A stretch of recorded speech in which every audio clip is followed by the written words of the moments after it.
Good evening and welcome to the middle of the weekend. It's another episode of Brett's Old Time Radio Show, and a huge thank you for joining me on your Saturday for a regular late night visit to those dusty studio archives of old time radio shows right here on my home in the southwest of the United Kingdom. I'm Brett. I'm your host for our Nighttime Podcast. Welcome to another episode. It's been a busy day today. We've been to Birmingham today for the MCM Comic Convention. It was brilliant. We all dressed up. If you check out our social media, Facebook, Instagram, YouTube and TikTok, all called Brett's Old Time Radio Show, you will see plenty of little video clips of us at the comic convention. So if you get a minute, do please check it out.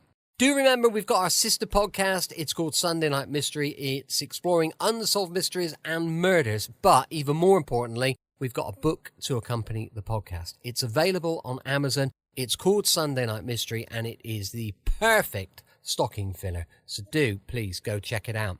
For now, it is, of course, a Saturday adventure with insurance investigator Johnny Dollar. This one's called The Marigold Matter, first broadcast on the 23rd of January, 1953. From Hollywood, it's time now for John Lund as Johnny Dollar. Dollar, my name's Younger. Lieutenant Walt Younger. I'm with the Marigold Police. Marigold Police? I guess maybe you never even heard of my little town, about 50 miles to the north. Oh, yeah, sure. I understand you're a pretty good friend of Joe Hickey's, Mr. Dollar. Joe Hickey? Yeah, I know Joe. Used to do a little work for me now and then. That all? Yeah. Why? Joe was killed last night, Mr. Dollar. Shot to death. Found his body this morning. I'm sorry to hear that, Mr. Younger. Anything I can do? If you could get away for a couple of hours and come on up here, we'd sure appreciate it. Sure, I'll come up, Mr. Younger.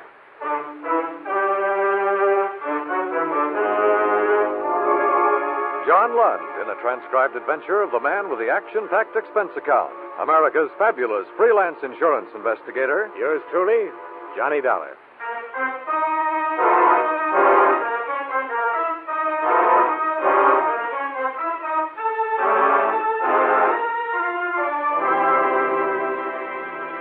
Expense account submitted by Special Investigator Johnny Dollar to Chief of Police, Marigold, Connecticut.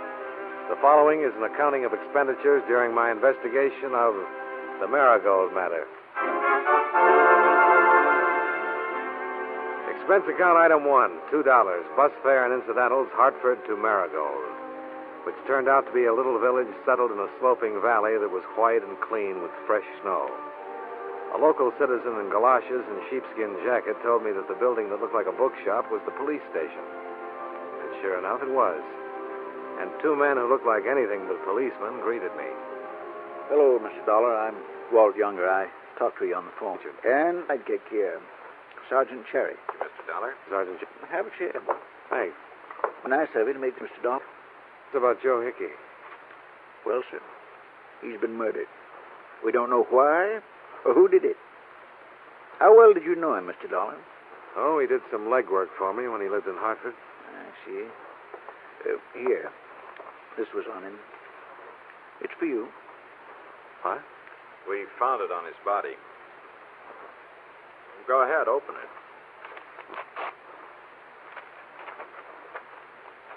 What's it say? Hi, Johnny. How are you? Good, I hope. I'm in the loan business up here now. You ought to come to see me. Besides, there are some funny things going on. And I could use some help from you for a change. Could you come up and give me a hand? Regards, Joe Hickey. Dated yesterday. Guess he never got to mail it. Yeah. When'd you hear from him last? Oh, it must be 2 years anyway. Any idea why anybody would kill him? No, none at all, Sergeant. Well, neither have we, Mr. Dollar. But we wanted to talk to you before anybody. With that letter and all, it looked like a pretty good place to start. Well, I'm sorry I'm not more help, Lieutenant. Wish I were. Would you like to be? Yeah, I would. Cherry and I are the only cops on the Marigold force outside of 4 kids we got in uniform. We've never had a murder here, Mr. Dollar. We don't have a lot of facilities for this kind of thing in my little town. Well, if that letter had been mailed, I'd probably be here right now anyway, Mr. Younger. Hickey was a nice little guy. I'd like to help.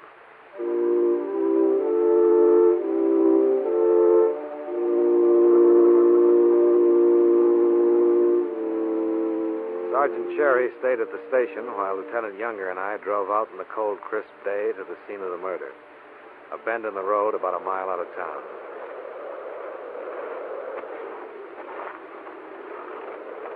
Found his car parked over there.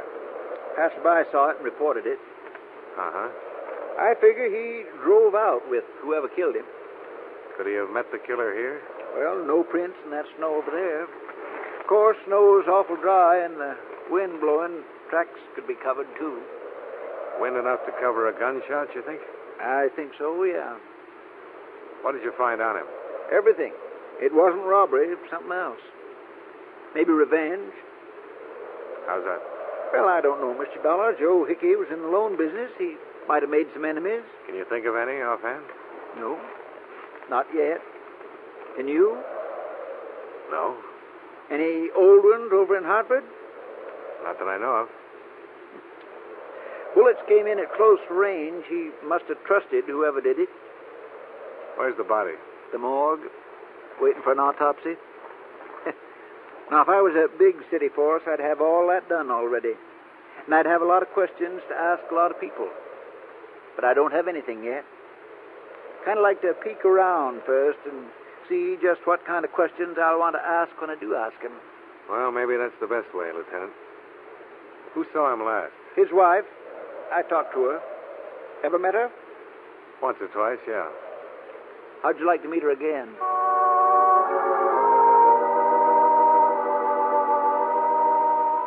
I didn't want to particularly, but I had a feeling that old Walt Younger wanted me to. He waited for me in the car as I went in to see Joe Hickey's widow. She'd aged a bit since my days, but not too much. It was sweet of you to come all the way out here, Johnny. I'm glad you're here. Nice to see you again, Pat. I'm sorry the circumstances are what they are. Johnny, I can talk to you, can't I? Why, sure, Pat. What is it? Oh, I feel so awful. Joe and I hadn't been exactly hitting it off lately. I'd been thinking of divorcing him for some time. Uh-huh. Would he give you one? Well, no, not exactly. Oh, stop it, Johnny. Don't look at me like you're a policeman or something. You don't think I had anything to do with killing him, do you? I didn't say that. Well, you looked it. Well, I didn't mean to. Just that I haven't seen him for a couple of years, and all of a sudden he's been murdered. So I'm here asking about it. Johnny, he was my husband. And a second ago, you were telling me you were thinking of divorcing him. Did you love him? I didn't love him. I didn't hate him. Don't, Johnny, not to me. Where were you last night, Pat, while he was out being killed? Here, alone. He left about 8 o'clock and said he had some business to attend to. He never came back. Anybody call you? Anybody drop in and see you, Pat? No. Did he happen to tell you why he was sending for me? No. Did he mention my name at all? No. Johnny, What? I've done nothing wrong. I'm sorry, Pat. I didn't think you'd mind the questions from me. Well, I do. Somebody's going to have to ask them sooner or later. I'd rather it wasn't you. I thought you were my friend. I am. And I was Joe's friend. Please go. Okay, Pat.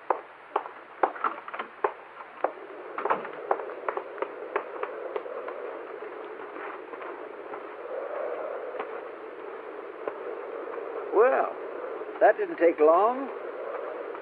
Not very pleasant, huh? No. Murder never is. Come on, get in. Am I doing your dirty work for you, Lieutenant? Well, now it all depends on how you look at it. For me, or for him, either one. This stuff's got to be done. Only so many people in this town, and one of them killed him. Left him there in the cold snow. I'd like to know who it is. Yeah, so would I. Well, what now? You just talked to the nearest of kin, and last one to see him alive. I was hoping you'd map out the next move. Who do you work with? He had a girl helping him in the office. Maybe she can help us. Maybe she can.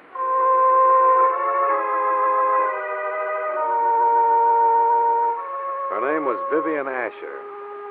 And like most of the people in town, she'd heard about the murder, was frightened about it, and didn't want to talk too much about it. What? I said, can you think of anybody who might have wanted to kill Joe Hickey? Everyone makes friends and enemies. Tell me about his enemies. You'll find that out for yourself, Mr. Dollar. You worked with him. You were around him all the time. Did you ever hear anybody... No, I didn't.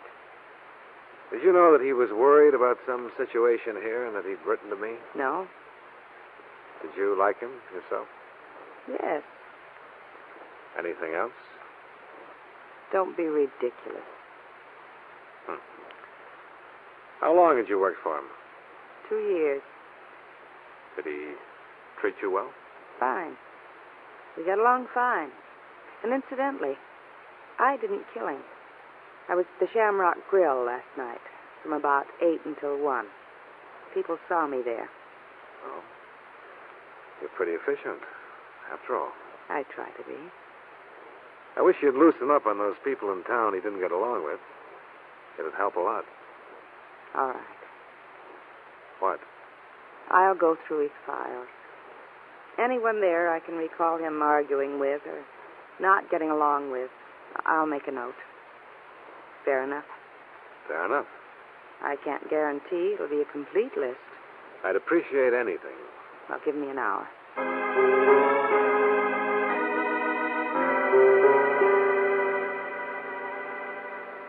I could think of a lot more questions I wanted to ask her, but I was more anxious to see what kind of list she'd get up for me.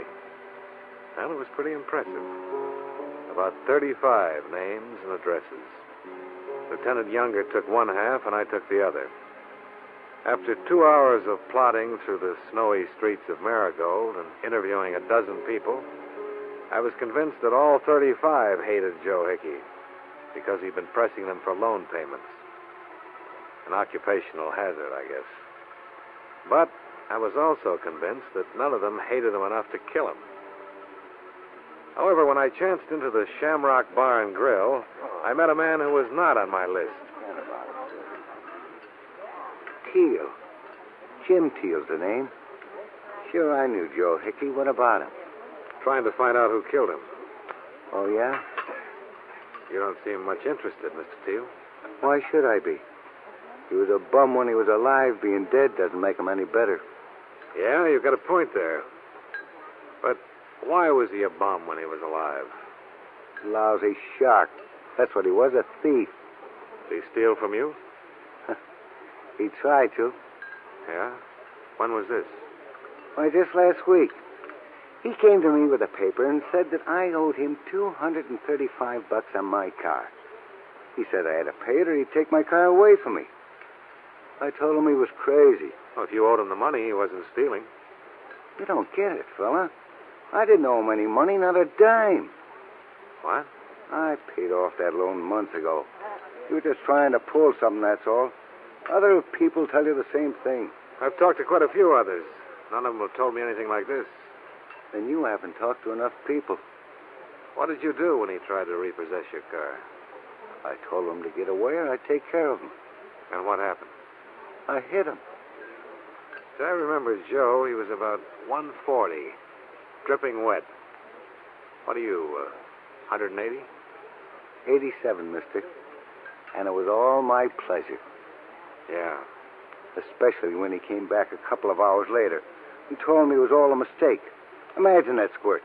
Doing his best to beat me out of some money, then coming back and apologizing for it when he couldn't get away with it. Ever occurred to you that he had made a mistake? What loan company makes a mistake? They invented bookkeeping. Mr. Teal glowered a few long seconds, chewed on a toothpick, and let me know more of what he thought of Joe Hickey as a person. I'm afraid I wasn't listening too closely to what he had to say because I was still thinking of what he'd already said about the matter of bookkeeping. I decided I'd like to talk to Vivian Asher once more. Oh, yeah. I remember Mr. Hickey did argue with him. He wasn't on the list you gave me. Well, I told you it wouldn't be complete. I'm sorry. Okay. Did you think of any others? No. Would it be possible for me to see the file on Jim Teal? Why? I'd like to know what it was all about. I can tell you. Well, tell me then.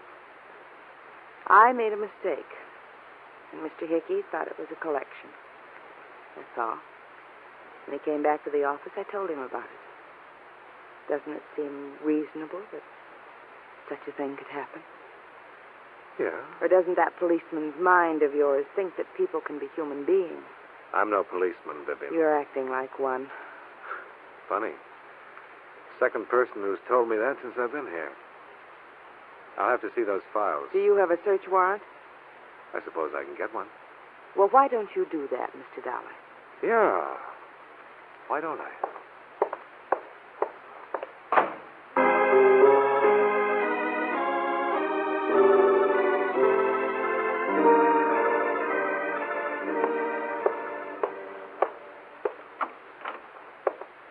Oh, Mr. Dollar. Hi. Hello, Sergeant Cherry. Is Lieutenant Younger back yet? Not just yet. Can I help you?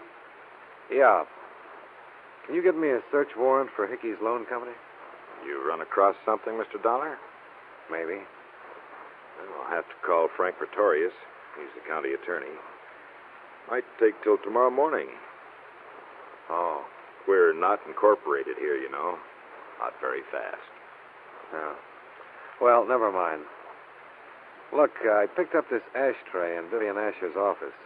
There's some good prints of hers on it. Can you wire them out when you go over to the county seat? Yeah, sure. Do you think that she had it? I don't know. Just checking. Somehow I think that she might have a background. Really? After Sergeant Cherry left, I found myself holding down the desk in the Marigold police station. A light snow began to fall, and in an hour the whole town was wearing a new blanket of white. Lieutenant Younger stomped in, reported no luck, but wondered if I'd like to revisit the murder scene with him. I said I would, and we drove out there once more. Warms up when it begins to snow. Ever notice? Uh-huh. I've been thinking about it all day, Mr. Dollar. Somebody made a real mistake. How's that? They didn't expect Joe Hickey's body to be found till spring. Look, we found it right there. But if he'd fallen down over there, why, he'd have been covered with 20 feet of snow before winter was over. Yeah. Seems logical. I think maybe we'll find out a lot when they dig those bullets out of him. If we ever get 'em dug out. Things in my little town must seem awful slow to you, Mr. Dollar. We're still trying to sober up the doctor so he can play coroner. Ain't that awful? Well, if we... Lieutenant Younger fell down. I went down with him. It was dark, and I didn't know who was shooting or from where. But I did know that somewhere along the line, among those people in town, Lieutenant Younger or I had already talked to the killer of Joe Hickey.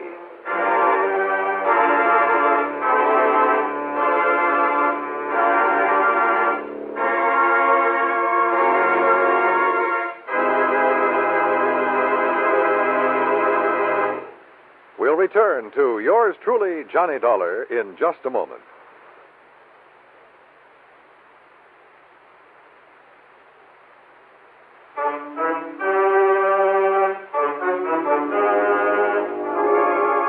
Now, with our star, John Lund, we bring you the second act of yours truly, Johnny Dollar.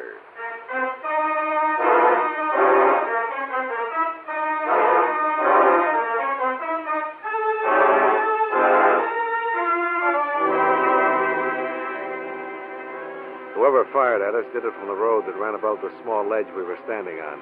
Neither one of us was armed, and there was nothing to do but stay close to the ground.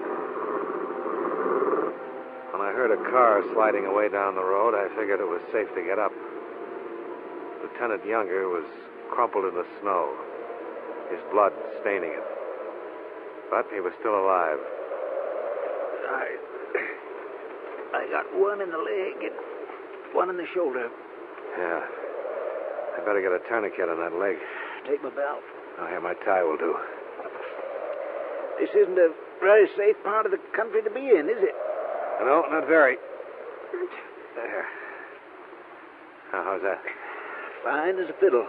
You think you can make it back to the car? Give me a little help. One good thing about this, What's that? Exhibit A is in my leg. I half carried him up the path to the road and put him in the car. He didn't talk much the whole 50 miles to Hartford, where I turned him over to the medics in the emergency ward. After that, I returned to Marigold. There was one place I wanted to look at, search warrant or not. I didn't have too much trouble getting inside with a ring of passkeys.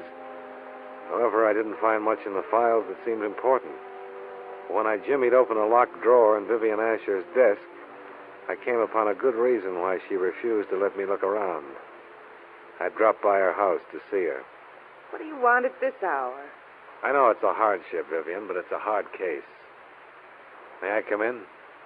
All right.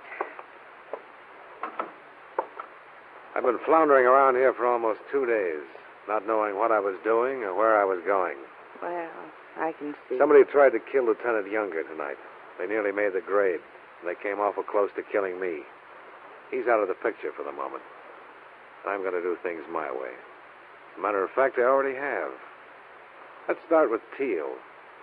You forgot to tell me about him, didn't you? I'm not a walking file cabinet. Did you forget on purpose? Take a look at these. You were in my desk. Yeah, I sure was. What right did you have?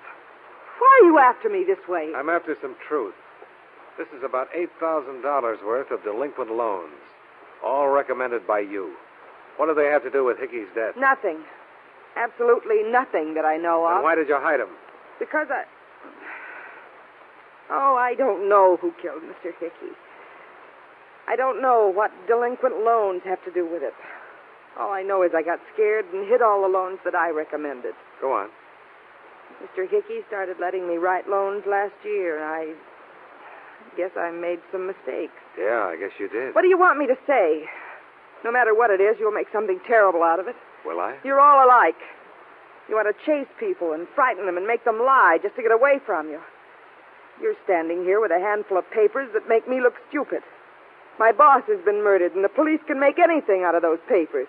So that's why you had him locked up? That's why. You can believe it or not. Well?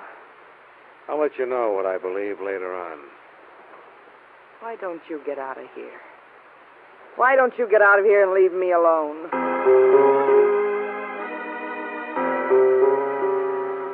I got out of there, but I didn't leave her alone. Instead, I stepped around to the side of the house and watched her through the dining room window as she told her troubles to an unidentified party over the phone. When she hung up, I moved around to the front of the house and took a plant across the street. Nothing happened. About midnight, she turned out the lights and went to bed.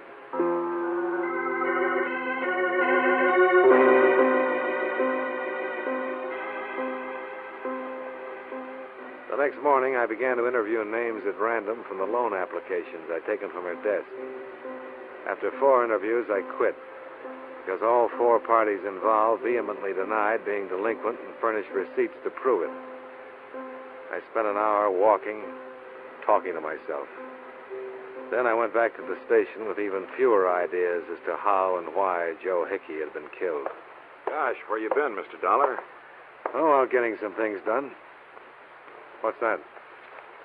Just came in. Vivian Asher. Oh? How's it look? Not good.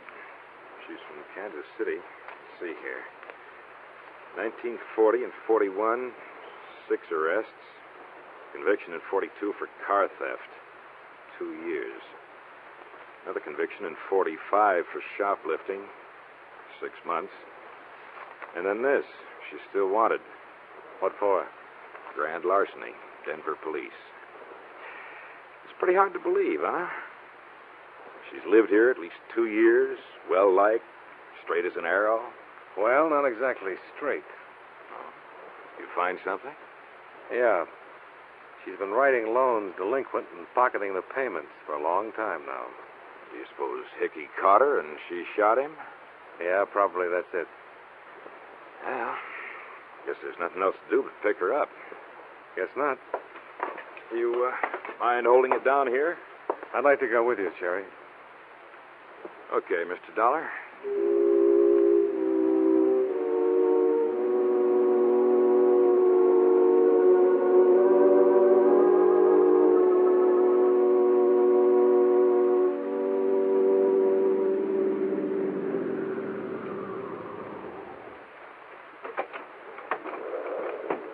don't think I'll take any chances with her, Mr. Dollar. No, I wouldn't. No, sir. She's been acting up quite a bit. Hickey dead, Walt all shot up. Yeah.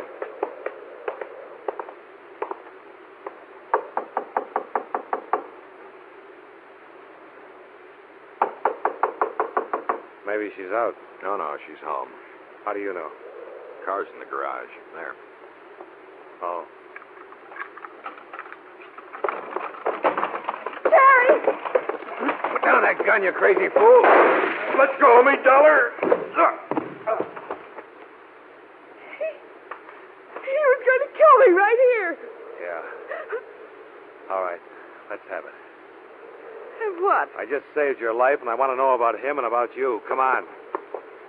He used to be a policeman in Denver.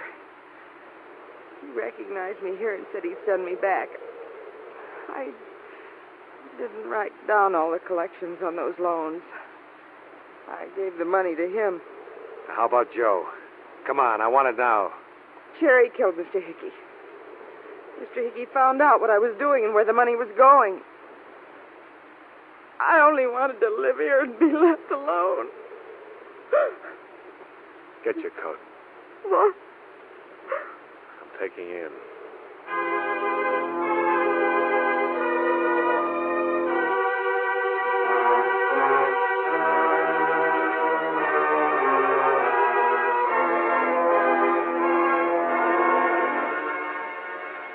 A check with the Denver police revealed that Cherry had been on the force there for a short time, then been discharged for conduct unbecoming an officer.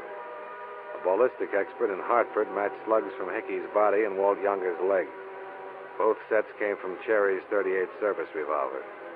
He was arraigned and booked on suspicion of murder, with Vivian Asher named as his accomplice on a charge of grand theft.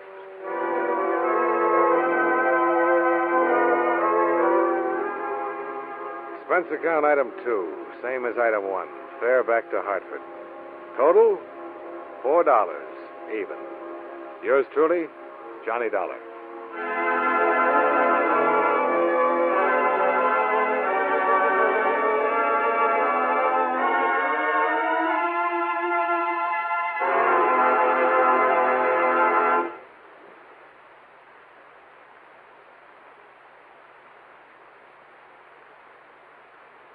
Yours truly, Johnny Dollar, stars John Lund in the title role and was written by E. Jack Newman with music by Eddie Dunstetter.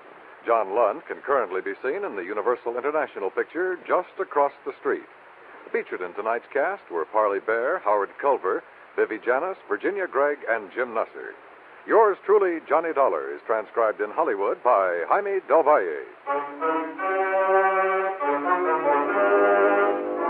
This is Dan Cubberly inviting you to join us next week at this time when John Lund returns as... Yours truly, Johnny Dollar.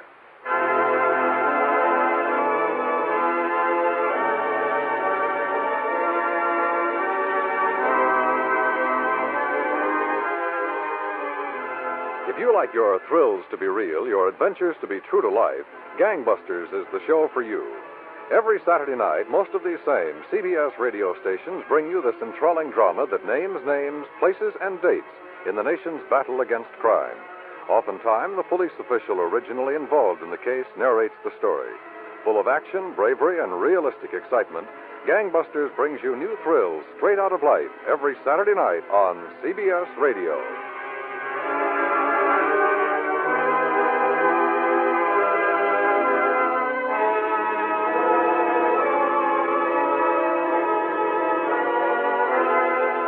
America now listens to 105 million radio sets and listens most to the CBS Radio Network.